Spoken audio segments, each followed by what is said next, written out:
Today's episode, we're going to be talking about fear. Is fear, how to overcome it in your daily life, if fear can be healthy for things. We're going to be talking about all things fear today. So before we jump into that, we always have our self-care tip of the day. It's not too sunny outside today, but we were going to talk about sunshine and how healthy it is for you. Sun provides vitamin D, and that's very important for our brains and our health. A lot of seasonal depression comes in when there's not a lot of sunlight. If you can, try to spend at least like an hour outside. It's shown to reduce stress. If you don't have a lot of sunlight where you live, like if you live in Alaska or something, you can get a light box that it shines. Like, you have to get one that's like at least 1,000 lumens or something. I had one actually, acted as an alarm clock, so it had the bright light shining at like when I wanted to wake up or a little bit before, and it helps you wake up. It helps you feel like a little bit rejuvenated. Also, another thing with sunshine, many people are chronically deficient of vitamin D. And vitamin D is a really important vitamin that helps with your hormones, with your reproductive system. So what's interesting on the science side, there are a lot of diseases that are developing because of the lack of vitamin D, or the vitamin D deficiency. It's a very important supplement to take. And also the sunlight itself, it helps energize your mitochondria. So I thought that was interesting. Going back to the science days, your mitochondria is your powerhouse of the cell. Powerhouse of the cell. So I don't know why everyone knows that. Yeah, so it helps with your energy levels. It helps with your digestion and converting, food and your calories into energy too. So it's a very important thing. Oh, and it also helps with sleep. Because I was about to say your circadian rhythm. Yes. It helps regulate it. So when you wake up in the morning, your body's actually looking for the sunlight, and it helps regulate your circadian rhythm, which helps you produce more melatonin at nighttime. So your sleep actually becomes more regular.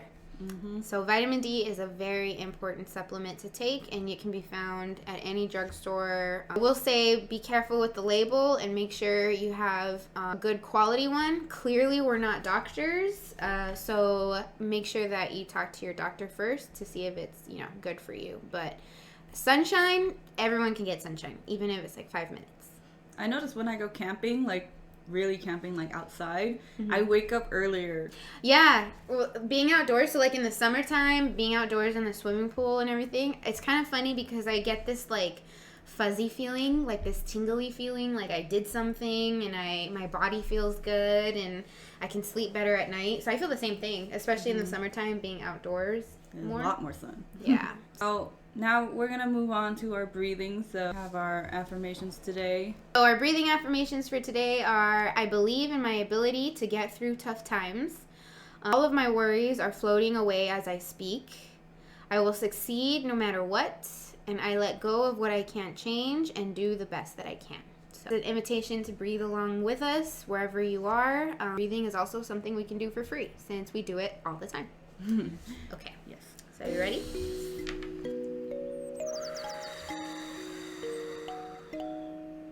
I believe in my ability to get through tough times.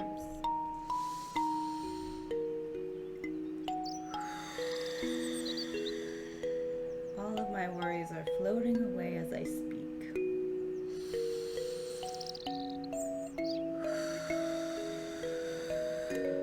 I will succeed no matter what.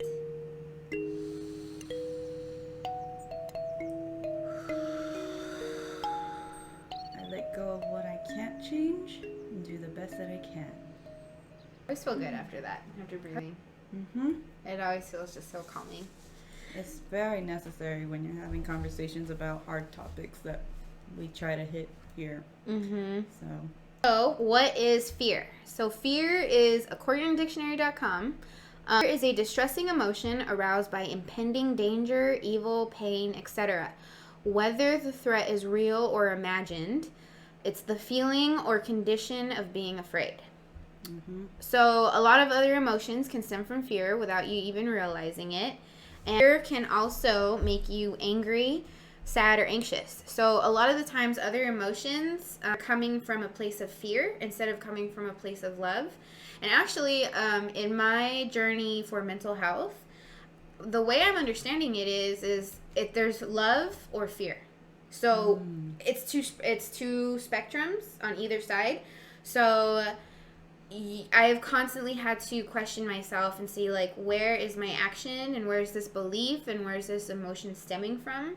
And a lot of the times when it's something that I'm upset about, aside from, needing sleep, like we talked about in the last episode, it's coming from a place of fear or a place of lack instead of a place of, like, fulfilled and abundance. A lot of anxiety is pretty much just fear in, like, different aspects of your life.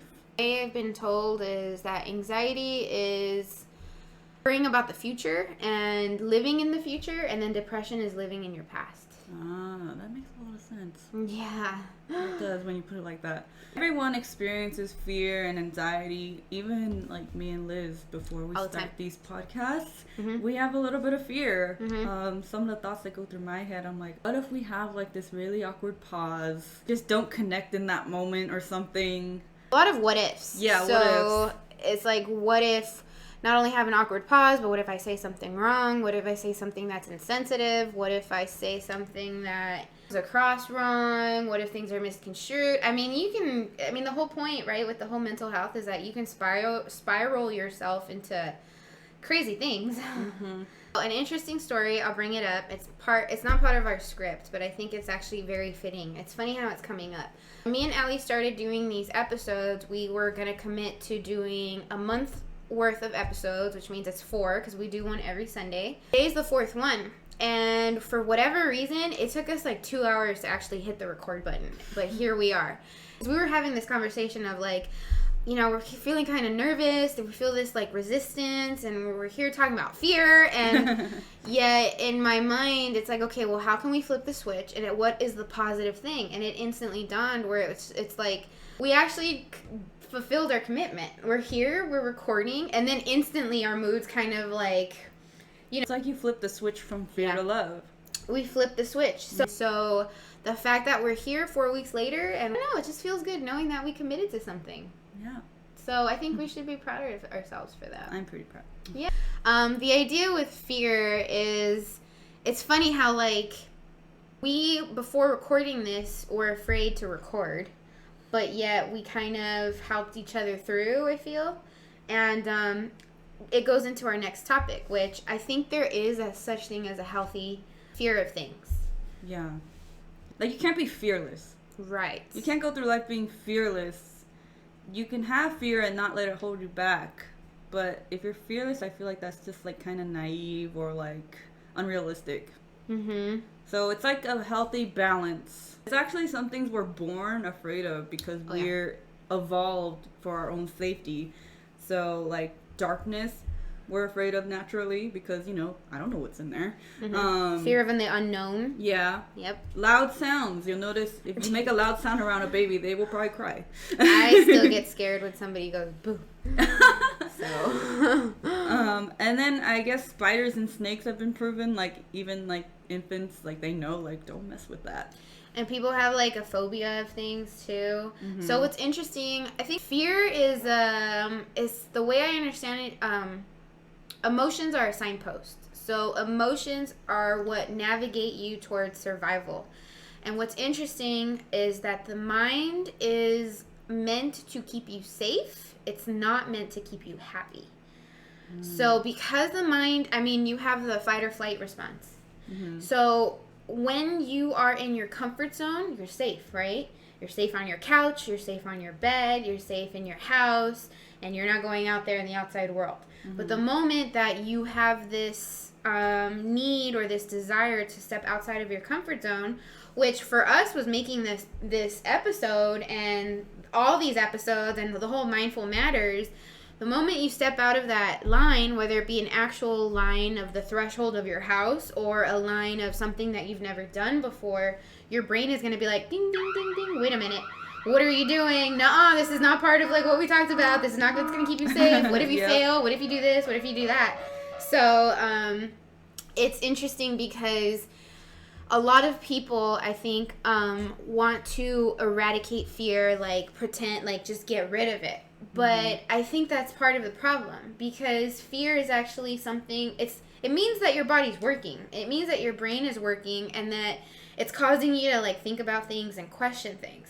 What can happen is you got to be mindful of it because the fear is not you, right? So you have to be able to take a look at it after breathing and centering yourself and calming down and figuring out, okay, what is this fear trying to tell me? So I do think that there can be a healthy fear of things. Yeah. I'm never going to jump out of an airplane. Right. That's not for me. Also, like, some parents use fear as kind of a tactic to get their kids to, like, not do certain things. Kind of before they're too young to explain why. You know, it's like, I can't explain to you why yet that heat causes pain in your hand, so you should not touch the fire. So I'm just going to tell you, don't do that. You'll get hurt. Interesting. So now they're a little bit afraid of the fire, but it's like for their own safety. Talking about how like parents, right? So you grow up thinking a certain thing, right? Based on what your parents have told you. Don't do this because then this is going to happen, and don't do this. And yeah, they do. Some of them do try to give you a little bit of fear because there's the fear of like consequences. There's the fear of being grounded. I guess there's a lot of things to be afraid of. Because your parents are watching out for your safety, right? And then now as an adult, and we talked about like reparenting yourself in the process of kind of removing what doesn't serve me anymore and realizing that there's more than one way to do things based on how I was taught growing up. And granted, like, I love my parents, so obviously, like, they were doing the best that they can. And now that I'm an adult, I'm realizing that I have this like freedom to explore my own way. And even that's scary because I'm so used to following like my parents' lead, and now I'm just like, what do I do? Like, it's funny how there's at least in my mind I find so many things to be afraid of. And I don't know how it is for you. Well, that just goes into when does fear become problematic to people? And most people, I would say, it's when you kind of follow it, you know, like you feel the fear and then you basically take the bait and like go down that path where it's telling you, oh, what if this happens? Basically, when you do that, your body reacts as if that really happened. I do that all the time. Yeah. Well, more in the past than now. I would have arguments and get mad at people before they actually even happened. Honestly. You're like thinking, I have to be ready. Yeah, I would have to be, like, I would be afraid of what they would say, so I would try to think of all the million different things that they would say. And you don't ever think about what they could say right. Oh, that's a good point. Like, you only focus on the negative. Yeah. I feel like that's what fear is. You're taking the bait, you're going through the motions as if the worst case scenario really did happen. You shut down the logic. You don't become curious. You don't question it. You just, like, you take it, like... Exactly what I would think, like, when I'm in bed. The moment I would wake up, I would think, I have to do this. And I have to, like, for example, going to the grocery store is something I've been working on, too. Because, for whatever reason, I just get so anxious having to go to the grocery store. And then with the whole COVID-19 stuff, it's really been a good exercise to overcome this or to go through it. Because I think one of the things with fear, the more you face them, the more gifts are on the other side of you facing your fears, which we'll go into later. But when fear becomes problematic, for me, has been, I just did not want to do anything. Like, because I was so anxious, and I felt like there were so many things to be afraid of going into the big scary world that I stopped myself, you know, and I stopped myself from like going out. I would stop myself from enjoying things in life that should be enjoyed, from socializing. You know, I would just kind of be safe at home and like be a hermit. But when I really started noticing things where I had to like make a change was because it was affecting my mental, like my physical and mental. So I couldn't remember things anymore. I would get names like swapped. I would be really nervous. I would have like the anxiety attacks and the heart palpitations. I couldn't speak correctly. So yeah, fear will cause dis-ease because you're not at ease. So it's actually a really, really important thing to be aware of, and to know that there's a healthy amount of it and there's also an unhealthy amount. Yeah, that I feel like if your anxiety and fear is so debilitating that you can't like function in normal everyday life, like it's holding you back from doing what you want, then you definitely need to probably seek treatment. Like maybe see a doctor or a therapist. Don't watch our videos thinking that you're gonna get rid of your fear today. No. If you have like a major phobia or something, like go to the doctor. Yeah. I feel like also when you think you're afraid of one thing but you're actually afraid of another thing, I think a lot of people, like when they look at suicidal people, they think, oh, like they must not be afraid of death or something. But really they are, but they're more afraid of living their life. They're afraid of living the life they have. So yes, like death is still scary to them, but waking up tomorrow and facing all the things they have to face is just way more scary. Oh yeah. Also, like codependent people, a lot of people would say like they're just afraid of being single. No. But I think they're really afraid of being with themselves. They're just afraid of being alone because like they don't love themselves enough to be like happy in that situation. Yeah. And like there's like some women who think like all men are scary, but really they're just afraid of getting hurt because maybe someone hurt them before.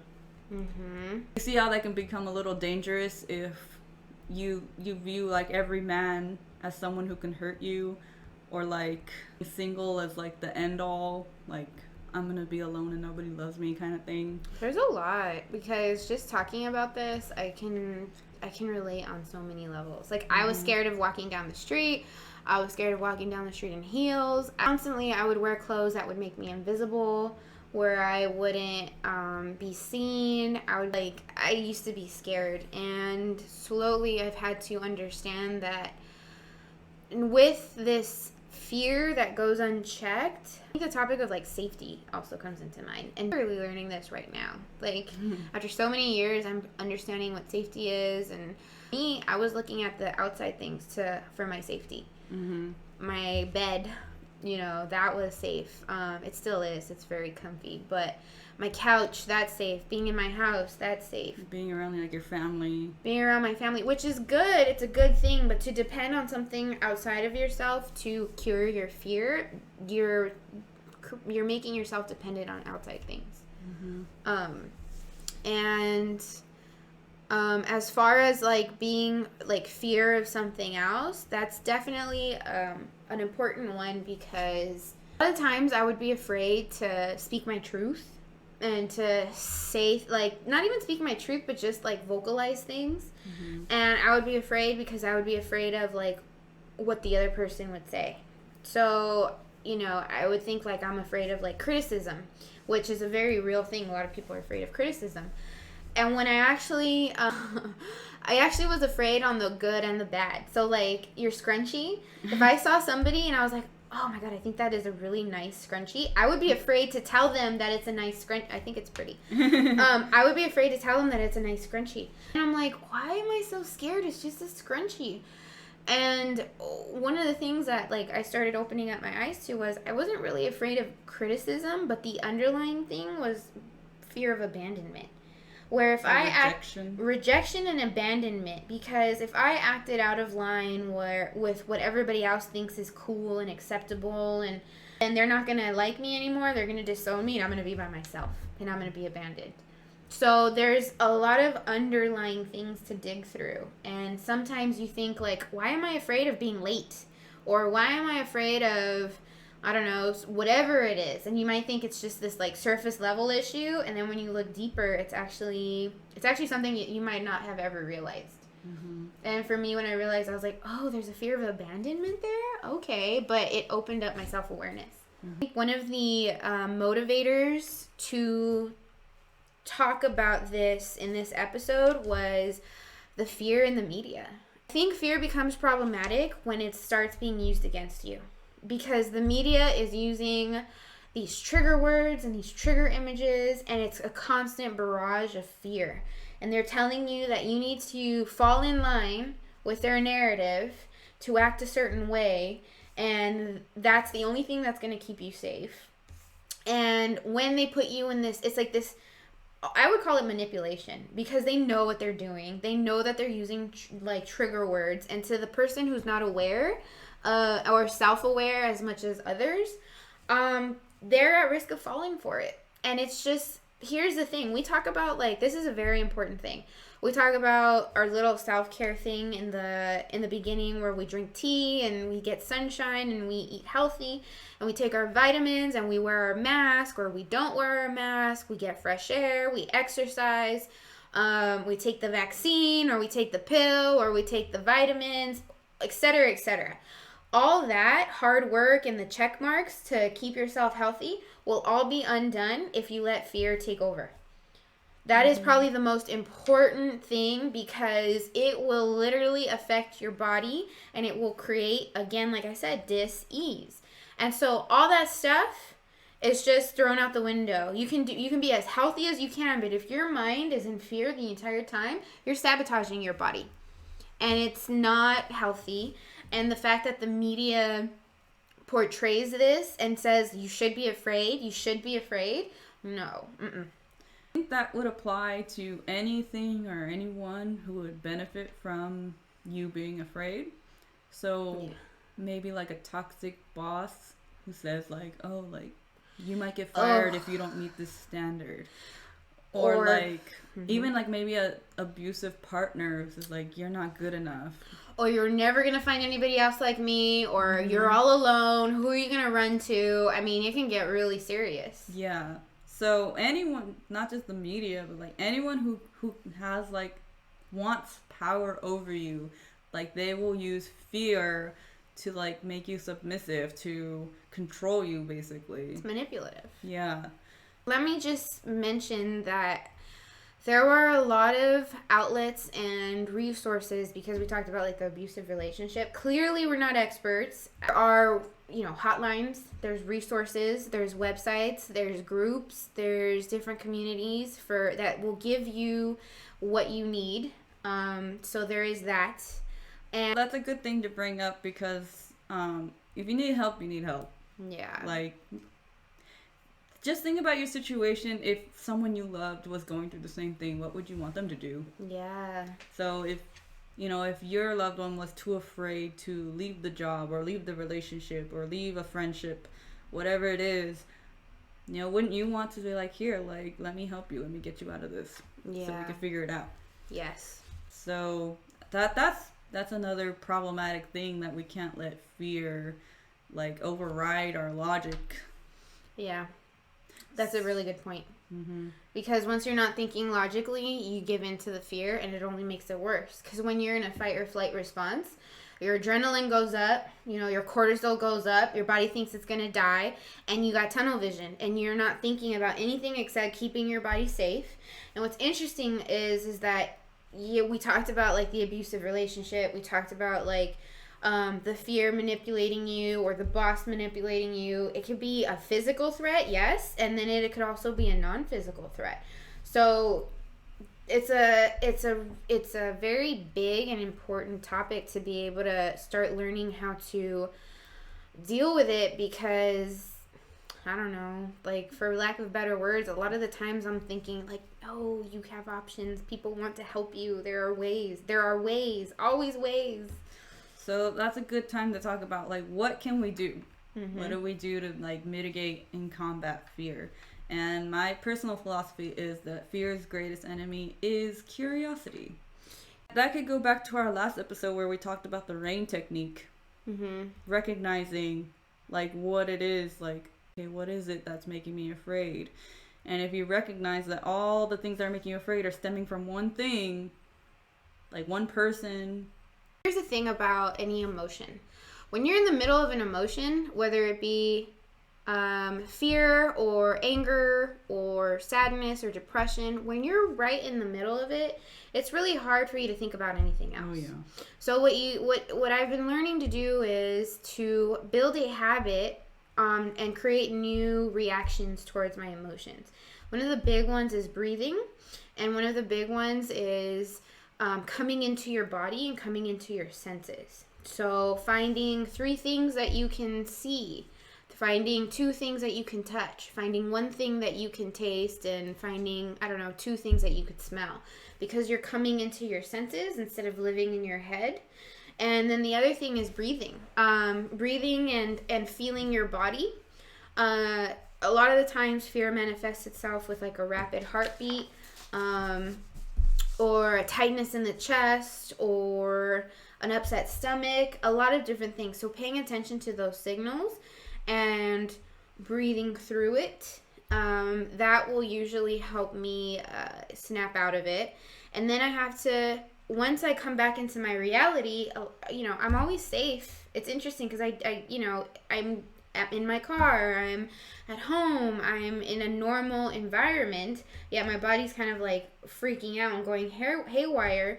So when I realize like I'm safe, and I tell myself I am safe, and then I've been learning to trust myself. If I was in a dangerous situation, I'm not there, and if I was, I would figure it out, and you just kind of take it from there, because you look at the reality of things, and the reality is we're in our kitchen, we're safe, and nothing's attacking us right now. And then you kind of start being able to get a handle of things right then and there.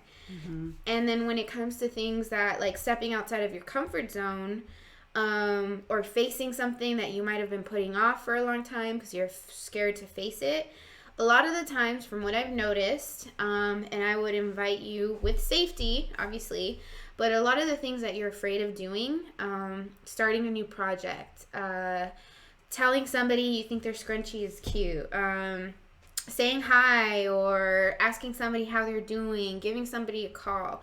A lot of the times when you go through the fear, because that's the only thing you can do is go through whatever it is that you're going through, there's a big reward at the end. And it's either a lesson learned, or it's this gift of being vulnerable and being able to open up. There's courage in being vulnerable.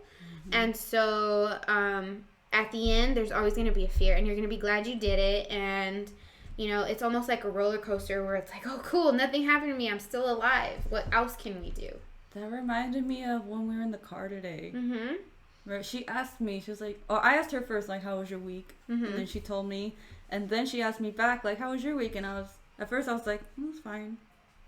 Because, like, I don't know, I was afraid at first to open up and really tell her.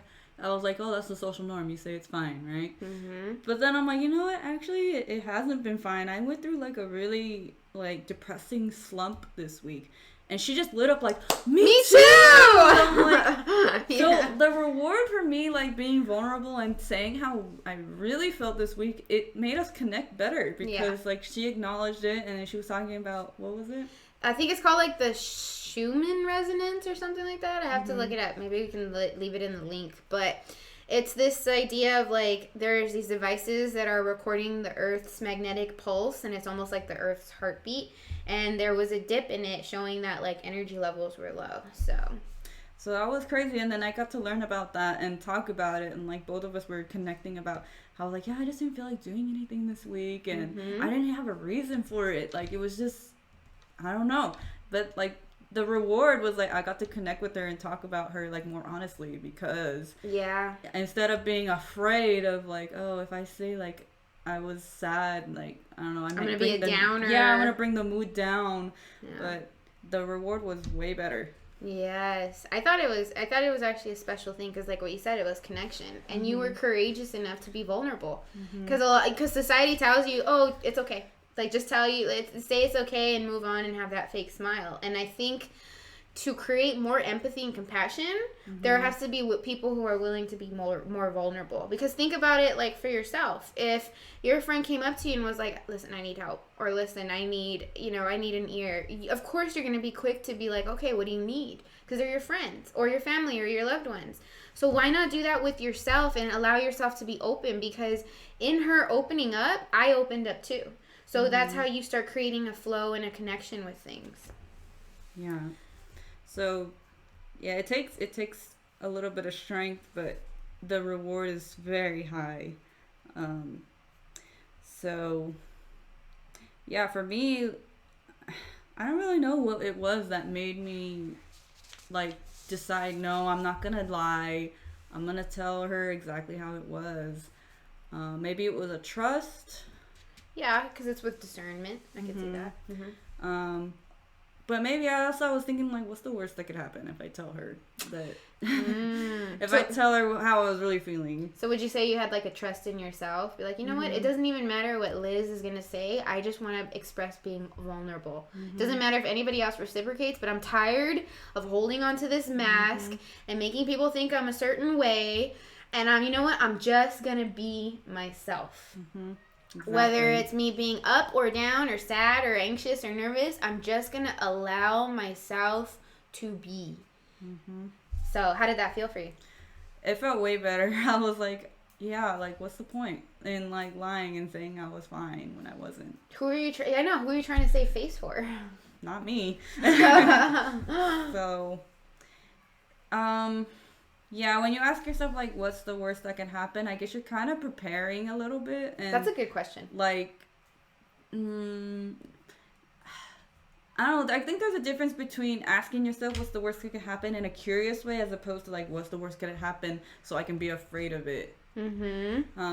I liken it to, like, if a doctor's about to give you a medication, they warn you at first, like, okay, so these are some of the things you might expect will happen when you take this medication. So when those symptoms do come up, you're expecting it and you're not gonna, like, be confused, like, what's happening to me right now. You can link it back, like, oh, this is the medication, I'm fine.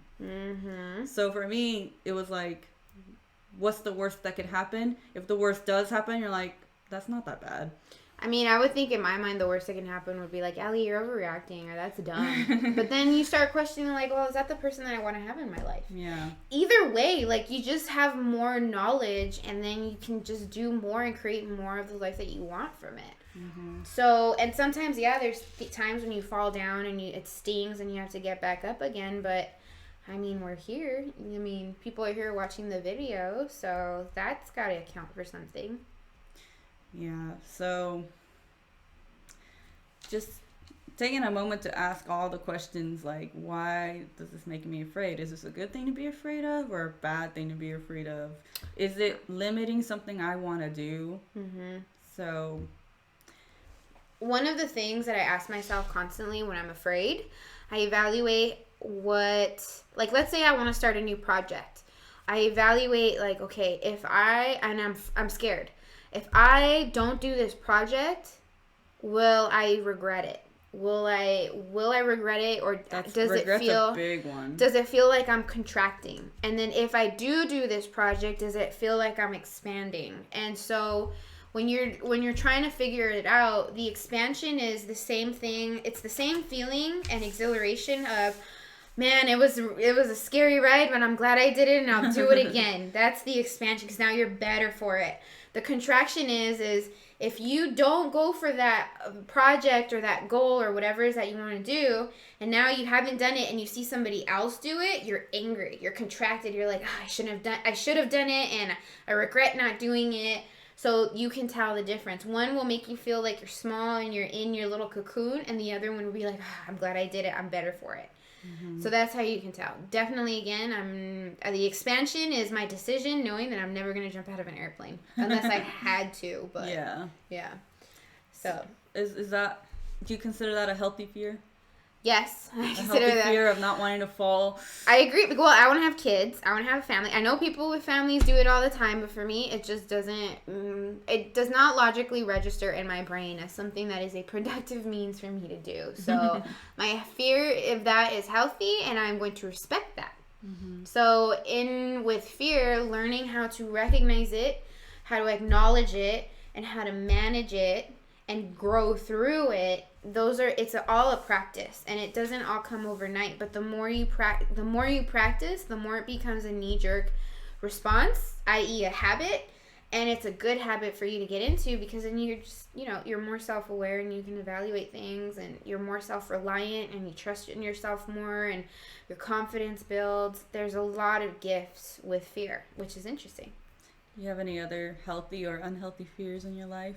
The grocery store. I'm so scared of going to the grocery store, and I still do it, but I'm just like, how can I get over this? That's a very irrational fear, which I don't know where it comes from, but that actually happened to me this week, where I told you I went through the slump. Mm-hmm.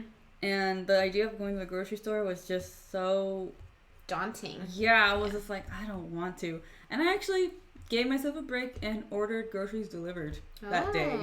So what I've been doing, I went to the grocery store recently and I started to shift my focus on me not liking going to the grocery store and me saying, you know what? This is awesome. Because what I started realizing that there's so much abundance.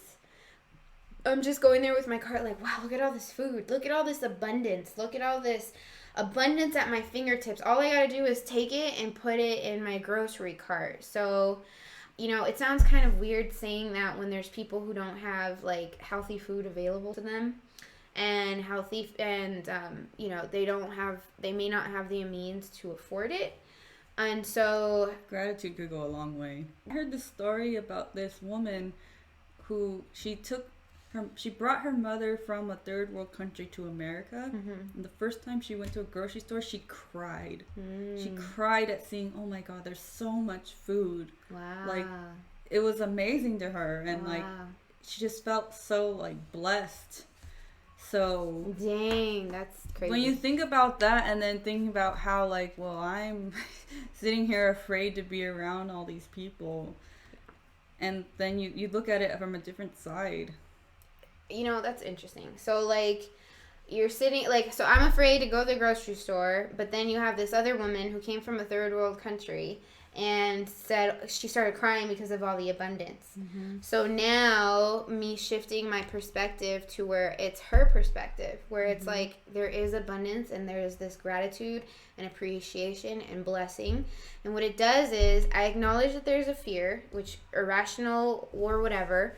I give myself grace that yes, this is a first world country, but I'm still feeling this, so I shouldn't be beating myself up that I feel this fear. Mm-hmm. And then choosing to change my perspective about it, work through it, and now, the fact that you came up with, you have that story, it's just, it's interesting how... Because a lot of times we gatekeep ourselves. Yeah. We're not allowed to feel this because, other people have it harder. Yeah. But... we're all human and we all experience emotions. Mm-hmm. Whatever triggers the emotion doesn't matter. It's still the emotion. So the emotion isn't invalid, right? So yeah, I feel like we can spend here and like talk for hours and hours. Yeah. One, I think I have a healthy fear of debt. Mm-hmm. I avoided getting a credit card for a long time, which was the unhealthy part for me, because you kind of need a credit card in life. So I didn't get one until much later, and then finally I'm like, okay, well, I'm just going to be careful, because I've heard of people basically viewing it as free money mm-hmm. and just spending. So I feel like I have a healthy fear of like, okay, like don't spend too much, don't put too much. Like I literally just try to put my bills on the credit card, mm-hmm. And that's it.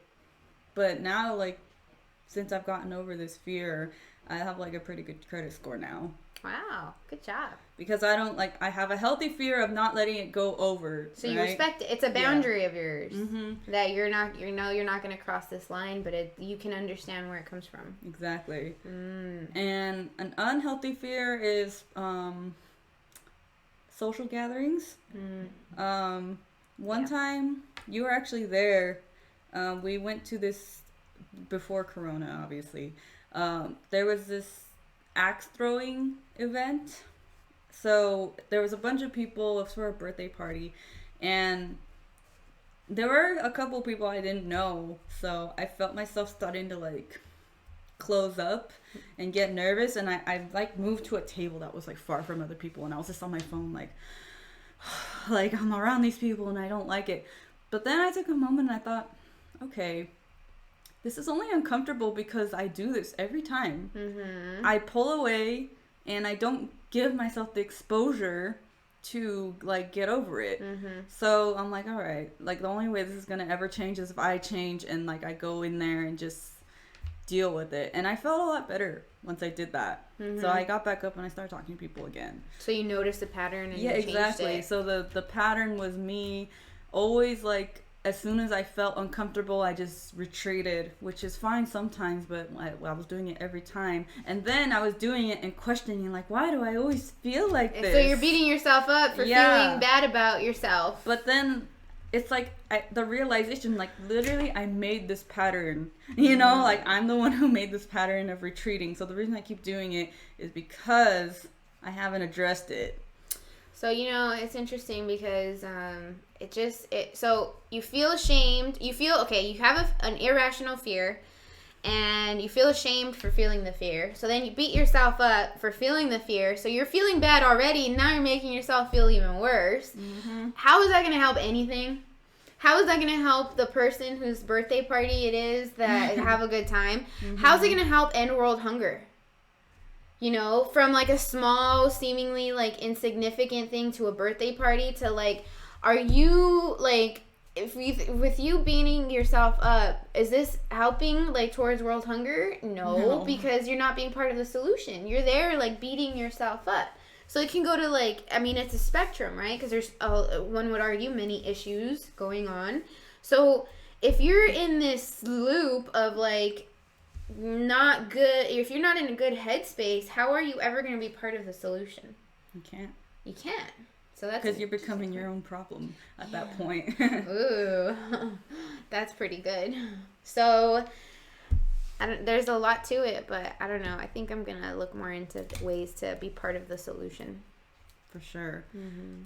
All the things you're afraid of, if you act on it, the reward is much greater than the fear. If you face it versus if you let it control you.